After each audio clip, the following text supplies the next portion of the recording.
Napapraning ka na, Marcos Jr., at ikaw, Lisa Ahas, Araneta Marcos, nabubuang na kayo. Yan ang epekto ng alak, yung mga illegal substance. Well, you know, with this counterintelligence reactivation ng DND, mga palangga, I don't think natatagal na si Kuting. Kasi tamang hinala ka na. Kung wala ka na sa kaisipan mo, tamang kaisipan, lahat pinagdududahan mo, you must go.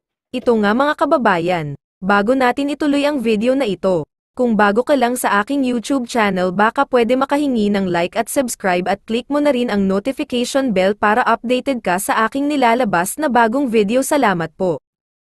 Yan. Okay, kayo ang problema. Napapraning ka na, Marcos Jr., at ikaw, Lisa Ahas, Araneta Marcos, nabubuang na kayo. Yan ang epekto ng alak, yung mga illegal substance. Well, you know, yung illegal substance, pulboronic. Okay? Kaya ganyan ang utak ninyo. Tamang hinala. Diba? So ngayon, mga kababayan, ano pa dito? Nga. Tamang hinala na hanggang ngayon si Lisa Smugs ay pinaghinalaan niya yung mga tao niya sa ahensya. Katulad na lamang ng Presidential Communication sa Office of the President, pinaghinalaan niya lahat. Kung wala kayong tiwala sa mga taong nakapaligid sa inyo dahil pinagbibintangan mong babaeng ahas, ay mabuti pang umalis na kayo sa pwesto. Total, marami na kayong nanakaw, marami na kayong nakamkam. Pero hindi namin kayo titigil. I know, pag dumating ang panahon na matanggal na namin kayo, mabuhat na namin kayo ng bonggang-bongga, pagbabayaran nyo lahat ang pangangamkam ninyo sa taong bayan. Ngayon, AFP, DND, okay? National Defense. Anong kinaalarma ng boss ninyo? Well, what do you expect? Remember, mag-vlog natin na binastos ni Kuting ang mga general nung pumunta sa Malacanang na nagpatawag siya ng conference. Di ba? Pero hindi niya hinarap. Sa halip, binigyan niya ng sobre. Dinimoralize mo. Ginawa mong timawa itong mga matataas na general na nag-aral, you know, naglingkod ang iba sa kanila. Walang iba doon, mga paborito mo daw. Okay? So bakit ganito ang gobyerno natin non-stop? Remember, since I started kuda-kuda coming from my Puting Ahas last week of January of 2022, eto na tuloy-tuloy na. Kung itong lahat ng mga sinabi natin, yung mga in-expose natin, papalitan si ganito, tatanggalin si ganito, eto ang nangyari, ay hindi totoo. I don't think na the 4,600 viewers right now will listen to me. At I don't think na Lisa Ahas at Kuting ng Norte, lahat kayo mga GNU pa kayo, ipapatake down ninyo ang Facebook page ko. Kahit binolja ko si Noynoy nung panahon niya, si Pangulong Duterte nung panahon niya, never ever, mas malupit ang mura ko kay Noynoy. Hindi makain, naalala niyo yun, palangga. Pero hindi naman na-take down ang aking page. Pero sa panahon ng taong sinuportahan ko katulad ni Kuting, hindi nila kayang katotohanan. So, pina-take down ang Facebook page ko para manahimik ako at para hindi nyo na po ako makipakinggan. Pero sabi ko nga, ang boses ng katotohanan parang tubig yan sa falls. Na harangan mo man, okay? Harangan mo man siya ng bonggang-bongga, lalabas at lalabas siya. Ngayon, ano ko sa'yo, Kuting, bakit mo na-reactivate ang counterintelligence? At sabi ko nga sa inyo, hindi pa yan lumalabas sa media. Unless kung may nabasa pa kayo. Kasi ako hinanap ko. Bakit ang mga media ayaw ibalita? Okay? Bakit ayaw ibalita ang mga importanteng bagay na nangyayari sa atin sa gobyerno? Kasi ibig sabihin, kiskipay yan. Diba? Kiskepias o kiskipay para mas maganda, kiskepias kay Lisa Smugs. Remember yung vlog natin kanina patungkol sa Inquirer? Okay? Para may dagdag akong kaalaman, actually, ito palang, ayon sa aking Puting Ahas, ito palang Paulo Prieto, na may yung head dyan sa philippinedailyinquirer.net, ay isa rin daw pulboronic. Mahilig din sa Coca-Cola. Coca-Cola yung tinitira. Eh, kaya naman pala pare-pareho sila, no? Ayon sa aking Puting Ahas. Okay? So, kaya pala mga bangag sila, no? Nanonood, sabi ni Grace, habang nanonood ako sa FB page, bigla na lang nag-freeze. Tapos pinastart uli ang phone ko sa Facebook. Oo nga, ginagawa nilang ano yan palangga eh. May eksena sila dyan. So question ko, sa kay, okay, never again sa mga Marcos, sabi ni Tinkerbell. So sa tingin nyo, ano mga susunod na mga mangyayari? Ako nakikita ako talaga na hindi na aabot si Kuting. Hindi na siya makakadalawang taon. Okay, ano ba siya? Magto 2 years, di ba? Yun ang nakikita ko sa aking bolang kristal. If I were you nga, Marcos Jr., Ferdinand Marcos Jr., total, hindi ka naman talaga, hindi ka naman, hindi ka naman talaga nagtatrabaho at incompetent ka at sunod-sunuran ka sa asawa mo, pinapaikot ka ni Martin Araneta, ni Tambalustos at ni Lisa Smugs para mag-iisa katuparan nila yung pangangamkam nila sa taong bayan. So isa kang inutil. 'Di ba? Bago mo pa masira, well, sirang-sira na. Okay? Well, wala ka nang mai-repair, 'di ba? Kung lalo ka pang bago ka malubog, I'm telling you.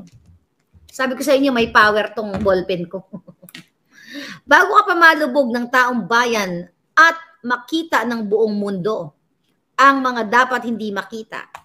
Kasi nakikita natin siya palangga sa pulboronic video. Well, baka mayroong negotiation. Baka mayroong negotiation. Eto, sige, I'm giving you, bala na kayo. Bala na kayo mag-comprehend. Okay, I'm not giving you the exact ng aking sasabihin. Ganito kasi yan, ha? May video. Okay? May video ng pulboronic. Okay? Di ba sinabi ko sa inyo na kung ako sa'yo, Kuting, bumaba ka na para hindi na ma-showing ang pulboronic video. So, yun yung nakikita ng aking bolang kristal na once na hindi maipalabas sa buong mundo ang pulboronic, may alternative. And this alternative will shock the world. Okay? Will shock the world. Hindi ko mai-elaborate ng husto, okay, ang mga eksena sa banga, but yun yung nakikita ko ngayon, okay, na yung video na sinasabi natin pulboronic, merong kalalagyan yan. Maaring makikita nyo yun, okay, maaring maipapalabas yun sa buong mundo kapag hindi nag-materialize ang mga bagay-bagay. Pero kapag nag-materialize ang mga bagay-bagay, okay? Tama ba? Pag nag-materialize ang mga bagay-bagay, pareho lang yun, di ba? Hindi nyo mapapanood ang video. Pag hindi naman, mapapanood nyo yung video. So, which is which? Anong gusto nyo mapanood? Wala naman sa akin ang power. Okay? Wala sa akin ang desisyon. Pero you'll never know, di ba? Pwede magbago. Okay? Bakit sobrang weak niya at kayang-kaya siya ni Smugs, sabi ni Pitiful. Ganun talaga pag walang balls. Okay, nakita niyo naman dun sa pelikula ni Direk Daryl Yap, yung Made in Malacanang, mismo ang kanyang kapatid, si Senator Amy Marcos, ang nagsabi doon, di ba, na mahina si Kuting, nagsuot lang siya ng uniforming pang sundalo during the time na pinaalis sila papuntang in-exile sila papuntang Hawaii, di ba? Nagsuot siya ng sundalong outfit para palabasin na siya ay matapang. Pero ang totoo, hindi naman pala. Takot nga, nadujumbag nga ni Lisa Ahas sa loob ng eroplano, di ba? Sinabi ko na sa inyo, based sa ating puting as, binato pa nga siya ng folder, natamaan siya sa ulo, di ba? Anong expect mo? Sinisigaw-sigawan mismo. Kung natatandaan niyo, I think first quarter of the year, during the meeting, nandoon pa si si Sinaida Angping, okay, sa PMS, okay? Nandoon pa si Sinaida Angping nung sinigaw-sigawan ni Lisa si Marcos Jr. at naririnig ng mga tao. So, itong klaseng governance ng isang pulboronic na kayang sigaw-sigawan ng asawa at kayang jombagin ni Lisa, si Kuting sa harap ng mga PSG, he has to go. Kung hindi niya kayang tumayo ni Kuting at kaya na lang siyang, saktan ng kanyang asawa, nang ganun-ganun na lang. Dapat nga sabi ko, pinosasan na siya ng PSG. Kasi sinasaktan mo ang Presidenteng Kuting. So, ibig sabihin, Bongbong Marcos Jr. o Ferdinand Marcos Jr.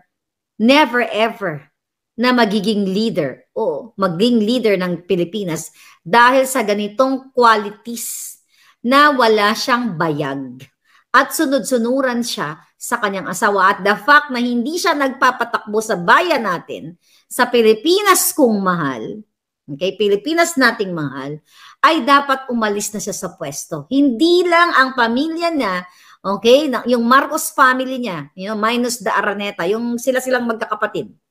Okay? Basta yung Marcos, mga dugo ng Marcos. Hindi lang yun ang kanyang ipinapahiya. Ngunit ang buong Pilipinas. And I hope, Senator Amy, dahil nga yun po, ito ko sinasabi, na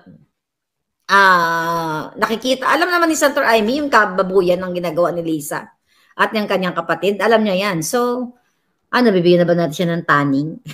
Binigyan ko na siya ng taning, di ba? December 31.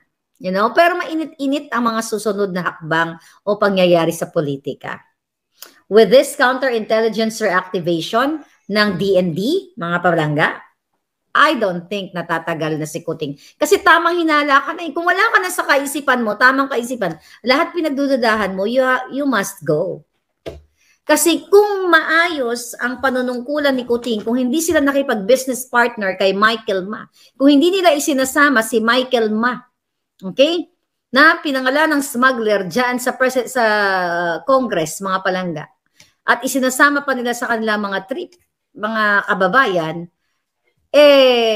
ibig sabihin, maayos sana ang Pilipinas. Kaso nakikita nyo na, ito muna, kung hindi lumalabas itong mga balita mula dito sa ating channel, na mismo ang mga pulboronic manufacturer o mga nahuli na ay nakikipagsabwatan sila. Kung nagustuhan mo ang ganitong video, huwag kalimutan ang magkomento kung ano ang saloobin mo. Salamat po.